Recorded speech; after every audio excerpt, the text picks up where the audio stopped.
Connecting with people is an essential aspect of both personal and professional life.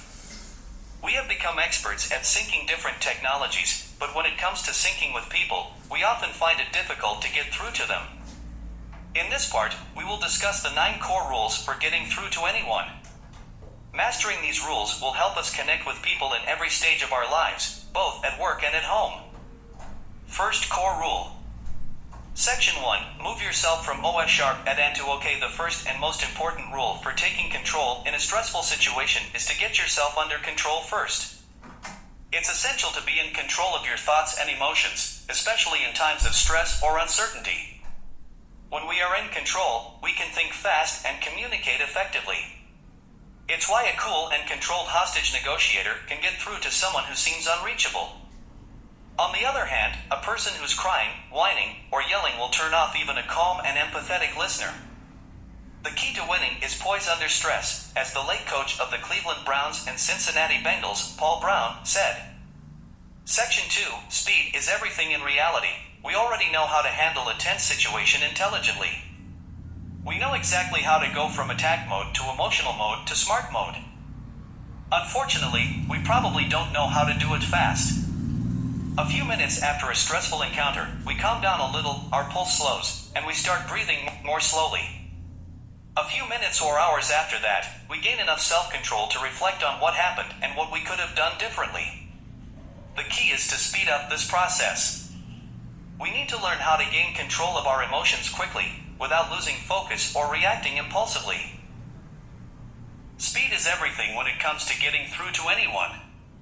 Section 3. Control the situation. When we find ourselves in a stressful situation, we tend to react emotionally, and we lose control.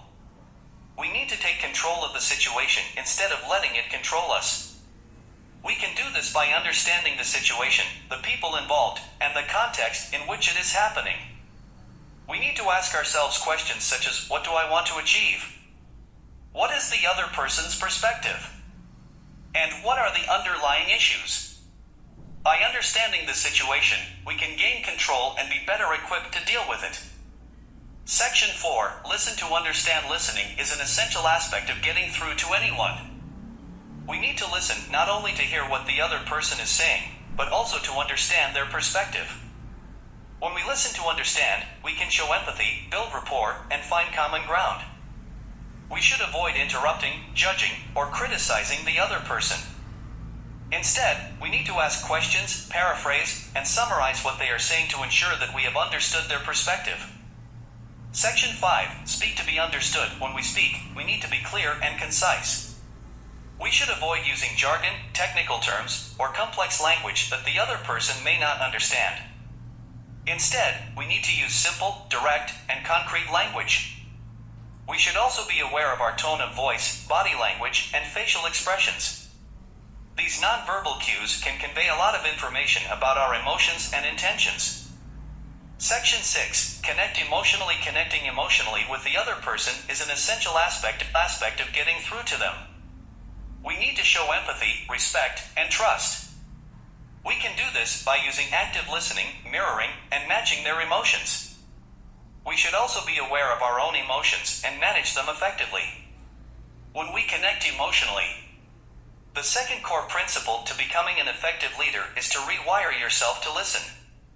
To become an effective leader, you need to rewire yourself to listen. This means letting go of your preconceptions and biases and being open to new information and perspectives. It means being present in the moment and giving your full attention to the other person. It means listening not only to what is said, but also to what is not said, such as body language and tone of voice.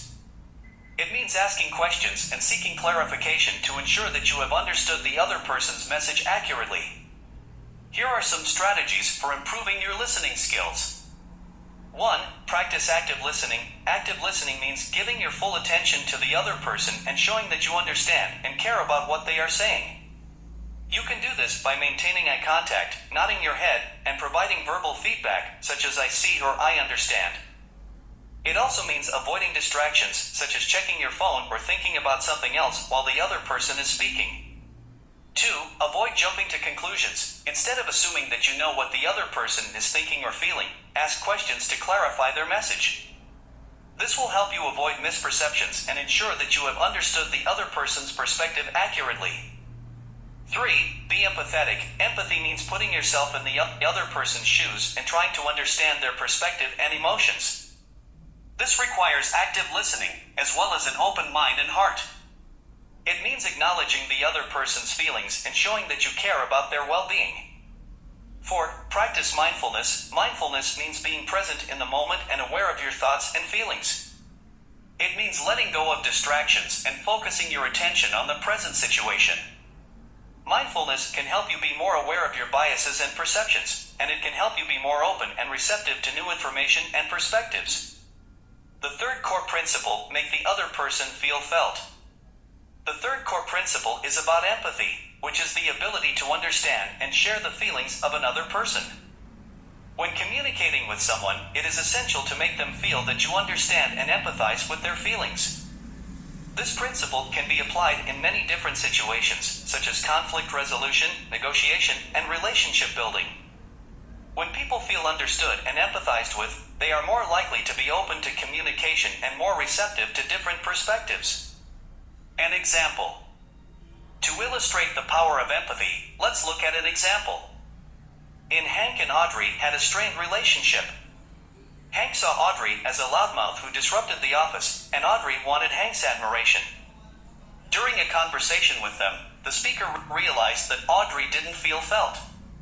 She felt that Hank found her repulsive and disgusting. This realization helped the speaker understand Audrey's perspective, and they were able to work towards a resolution. By making Audrey feel felt, the speaker was able to move Hank and Audrey from resistance to considering on the persuasion cycle. The benefits of empathy. There are many benefits to empathy. When people feel understood and empathized with, they are more likely to be open to communication, which can lead to better relationships and improved communication. Empathy can also help in conflict resolution and negotiation by allowing people to understand each other's perspectives and find common ground. Additionally, empathy can improve leadership skills by allowing leaders to understand their team's feelings and emotions. The fourth core principle, be more interested than interesting. Being interesting is a valuable trait, but it's not the key to winning friends and influencing people. The fourth core principle is to be more interested in others than in being interesting yourself. This principle is often ignored by people, which leads to missed opportunities to build valuable relationships. Warren Bennis, founding chairman of the Leadership Institute at the University of Southern California, is one of the most interesting people you'll ever meet.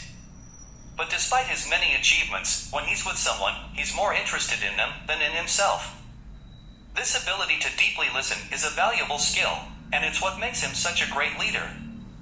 Being interested in others is not just about being a good listener, it's about being genuinely curious about them. If you want to have an interesting conversation, be interested in the other person. Ask them questions about their life, their interests, and their experiences. By doing so, you can learn something new and also build a valuable relationship. To be more interested than interesting, you need to practice the art of being interested. This means asking questions, listening deeply, and showing genuine curiosity about the other person.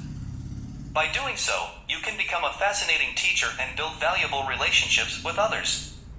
From a brain science standpoint, being interested is important because it helps to narrow the other person's mirror neuron receptor deficit. This biological hunger is the desire to have one's feelings mirrored by the outside world.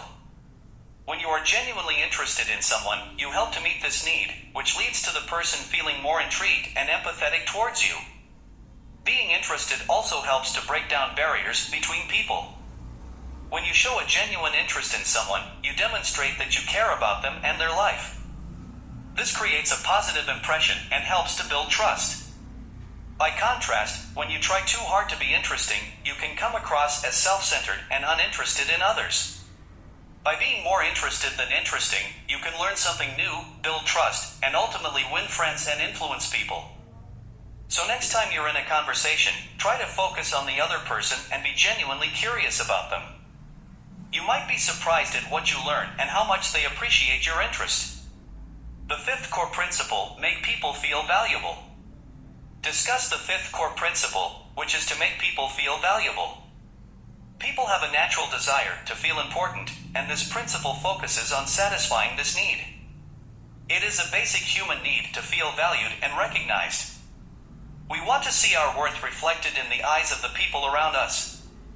When we make people feel valuable, we are telling them that they have a reason for being here, a reason for getting out of bed every morning, and a reason for being a part of the world.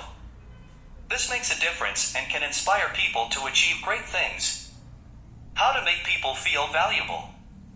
Making people feel valuable goes beyond making them feel interesting or felt. It is a deep emotional connection that touches their soul. When we make people feel important, we are giving them a gift that is priceless. If we have high emotional intelligence, we can find ways to show the people we value how much they matter. It could be our parents, children, partner, boss, or a key coworker. We can tell them that they make our world happier, funnier, more secure, less stressful, more entertaining, less scary, or just all around better. Why should we make difficult people feel valuable? This may sound crazy, but it is smart to make the annoying people in our lives feel important too. People who complain and cause problems typically have a serious mirror neuron receptor deficit. They want to be mirrored back, and when they do not get the feedback they are seeking, they feel as if the world is not treating them well enough. In essence, they do not feel important or special enough in the world, usually because their awful personality has gotten in the way of success. These people may drive us crazy, but they need to matter. If we can satisfy that need, they may stop driving us crazy.